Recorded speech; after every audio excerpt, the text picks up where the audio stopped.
Okay guys, so sekarang kita punya technician dah siap pasang tinted LX series daripada Solagat punya dekat kereta Rolls-Royce ni lah. Okay, so sekarang kita boleh tengok di bahagian depan ni dia ambil 55% lah. Walaupun terang, jelas nampak dalam, tetapi dia tak bahang lah. Okay, sama juga di sebelah sisi 55%, di bahagian belakang 95% gelap lah. Okay, so sekarang kita tengok di bahagian dalam. Tengok kereta ni, nampak sangat-sangat premium lah. Okay, so kereta ni yang saya dapat tahu 3 juta lebih lah, harga 3 juta lebih.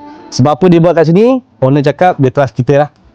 Kita punya workmanship, kita punya harga dan everything lah. Okay, so yang menarik lagi saya nak cakap adalah IRR dia tinggi, and then sejuk dia orang kata memang tinggi lah, tak bahang. Okay, ramai orang tanya, bang pasang tinted takut bahang lah bang, kereta mahal, mesti nak sejuk. So LX series adalah yang terbaik daripada Solagat. Sebab apa? Dia made in USA. Kita tengok di bahagian belakang, buka pintu dia pun lain, nampak? Jom kita tengok review sikit di bahagian dalam. Nampak? Ada star-star punya.